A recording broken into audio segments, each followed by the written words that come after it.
ವಿರಾಮದ ಬಳಿಕ ಜಾತಕ ಫಲ ವಿಶೇಷ ಕಾರ್ಯಕ್ರಮಕ್ಕೆ ಮತ್ತೆ ಸ್ವಾಗತ. ಶಾಸ್ತ್ರಿಗಳೇ, ಇನ್ನುಳಿದ 6 ರಾಶಿಗಳ ಫಲಾಫಲ ಹೇಗಿದೆ ತಿಳಿಸ್ಕೊಡೋದಾದ್ರೆ? ತುಲಾ ರಾಶಿಯವರಿಗೆ ದಿವಸ ನೋಡಿ, ಸಂಗಾತಿಯ ಸಹಕಾರ ತುಂಬ ಚೆನ್ನಾಗಿದೆ.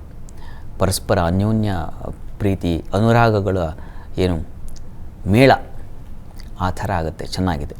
ಈ ದಿವಸ ಒಂದು ಮನಸ್ಸಿಗೆ ಬೇಸರ ಆಗುವ ಘಟನೆಯೂ ನಡೆಯುತ್ತೆ.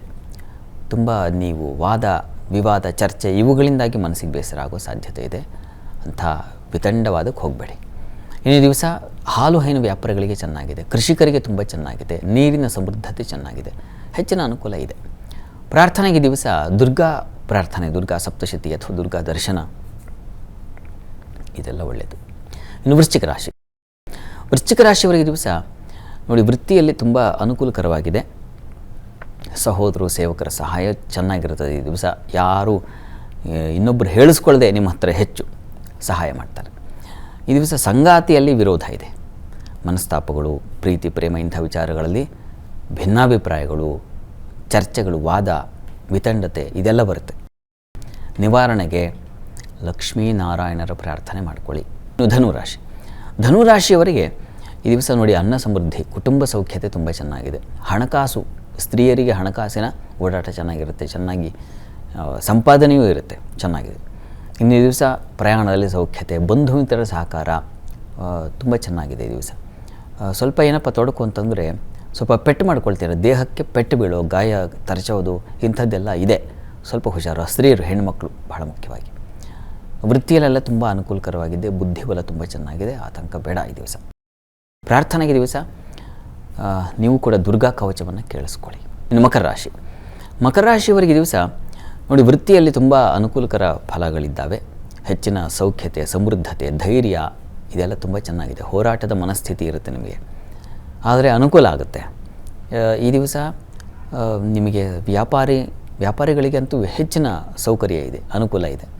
ಸಂಗಾತಿಯಲ್ಲಿ ಪರಸ್ಪರ ಸಹಕಾರ, ಪ್ರೀತಿ ವಿಶ್ವಾಸಗಳು ಮೂಡುತ್ತೆ, ಚೆನ್ನಾಗಿದೆ. ಈ ದಿವಸ ಉದರ ಬಾಧೆ ಇದೆ, ಸ್ವಲ್ಪ ಹೊಟ್ಟೆ ಸಂಬಂಧಿ ಅಪ್ಸೆಟ್ ಆಗೋ ಸಾಧ್ಯತೆ ಇದೆ, ಸ್ವಲ್ಪ ಹುಷಾರು. ಆರೋಗ್ಯದ ಆಹಾರ ವಿಚಾರದಲ್ಲಿ ಸ್ವಲ್ಪ ಹುಷಾರಾಗಿರಿ. ಅನ್ನಪೂರ್ಣೇಶ್ವರಿ ಪ್ರಾರ್ಥನೆ ಮಾಡಿ. ಕುಂಭರಾಶಿಯವರಿಗೆ ದಿವಸ ವ್ಯಯ ಇದೆ, ವಿಪರೀತವಾದ ಖರ್ಚಿದೆ, ಜೊತೆಗೆ ಈ ದಿವಸ ಪ್ರಯಾಣದಲ್ಲಿ ತೊಂದರೆ ಸೂಚಿಸ್ತಾ ಇದೆ. ಇವೆರಡು ಮೇಜರ್, ನೀವು ಗಮನ ಹರಿಸಬೇಕಾಗಿರೋದು, ನಿಗಾ ಇಟ್ಟುಕೊಳ್ಬೇಕಾಗಿರೋದು. ಉಳಿದ ಹಾಗೆ ವೃತ್ತಿಯಲ್ಲಿ ತುಂಬ ಅನುಕೂಲಕರವಾಗಿದೆ. ಈ ದಿವಸ ಶುಕ್ರನ ಸೇರ್ಪಡೆ ದ್ವಿತೀಯದಲ್ಲಿ ತುಂಬ ಚೆನ್ನಾಗಿದೆ. ಮಾತಿನ ಸಮೃದ್ಧಿ, ತುಂಬ ರಂಜನೀಯವಾಗಿ ಅಲಂಕಾರಯುತವಾಗಿ ಮಾತಾಡೋದು ಅಂತೀವಲ್ಲ ಹಾಗೆ, ಬರೀ ಮಾತಲ್ಲ, ಅಲಂಕಾರ ಸೇರ್ಪಡೆ ಮಾತು, ಅಂದರೆ ಮಾತಿಗೆ ಅಷ್ಟು ಕೌಶಲ್ಯ ಇರ್ತದೆ. ಹಣಕಾಸಿನ ಸಮೃದ್ಧತೆ, ಸ್ತ್ರೀಯರಿಗೆ ಹೆಚ್ಚಿನ ಹಣಕಾಸಿನ ಸಂದಾಯವಾಗೋದು ಇನ್ನು ಚೆನ್ನಾಗಿದೆ, ಆತಂಕ ಬೇಡ. ಪ್ರಾರ್ಥನೆಗೆ ದಿವಸ ಗ್ರಾಮದೇವತಾ ದರ್ಶನ ಮಾಡಿ. ಇನ್ನು ಮೀನರಾಶಿ, ಮೀನರಾಶಿಯವರಿಗೆ ದಿವಸ ವೃತ್ತಿಯಲ್ಲಿ ತುಂಬ ಅನುಕೂಲಕರವಾಗಿದೆ. ಉಪನ್ಯಾಸಕರಿಗೆ ಹೆಚ್ಚಿನ ಅನುಕೂಲ, ವಿದ್ಯಾರ್ಥಿಗಳಿಗೆ ತುಂಬ ಚೆನ್ನಾಗಿದೆ. ಓದಿದ್ದೆಲ್ಲ ಎಕ್ಸಾಮಲ್ಲಿ ಬಂತು, ಅದನ್ನೆಲ್ಲ ಬರೆದು ಹಾಕಿಬಿಟ್ಟೆ, ಆ ಥರದ್ದೊಂದು ಸಂತೋಷ. ಅಥವಾ ಇನ್ನೇನು ಅಂದುಕೊಂಡಿದ್ದು ಆಗುತ್ತೆ ಅಂತ, ಆ ರೀತಿಯ ಒಂದು ಸೌಕರ್ಯ ಚೆನ್ನಾಗಿದೆ. ಇನ್ನು ಈ ದಿವಸ ನಿಮ್ಮ ತೊಡಕಿನ ಲಕ್ಷಣ ಏನಪ್ಪ ಅಂದರೆ ತೃತೀಯದ ಮಾಂದಿ, ಅಚಾನಕ್ಕಾಗಿ ಒಂದು ಸಮಸ್ಯೆ ಬಂದುಬಿಡಬಹುದು. ಇದರ ನಿವಾರಣೆಗೆ ನೀವು ದುರ್ಗಾ ಪ್ರಾರ್ಥನೆ ಮಾಡಿ, ಅನುಕೂಲ ಆಗುತ್ತೆ. ಈ ದಿವಸ 12 ರಾಶಿಗಳವರು, ರಾಶಿ ಗೊತ್ತಿಲ್ಲ ಅಂತಕ್ಕಂಥವ್ರು ಹೇಳಬಹುದಾದ ಸರಳವಾದ ಮಂತ್ರ ಗಮನಿಸಿ. ಓಂ ಅವ್ಯಯಾಯ ನಮಃ, ಈ ಮಂತ್ರ ಹೇಳ್ಕೊಳ್ಳಿ, ಗುರುವಿನ ಕೃಪೆ ಉಂಟಾಗುತ್ತೆ. ಶಾಸ್ತ್ರಿಗಳೇ, ಇಂದಿನ ಸಂಚಿಕೆಯಲ್ಲಿ 12 ರಾಶಿಗಳ ಫಲಾಫಲಗಳನ್ನು ತಿಳಿಸ್ಕೊಟ್ರಿ.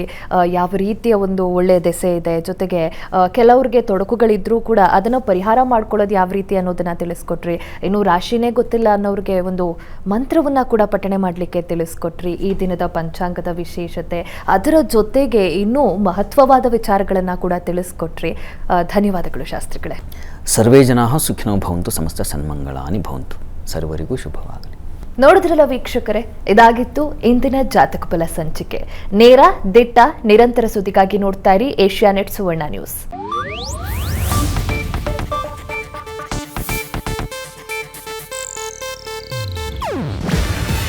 ಇದು ಏಷ್ಯಾನೆಟ್ ನ್ಯೂಸ್ ನೆಟ್ವರ್ಕ್ ಪ್ರಸ್ತುತಿ. ನೀವು ನೋಡ್ತಿದ್ದೀರಾ ಏಷ್ಯಾನೆಟ್ ಸುವರ್ಣ ನ್ಯೂಸ್.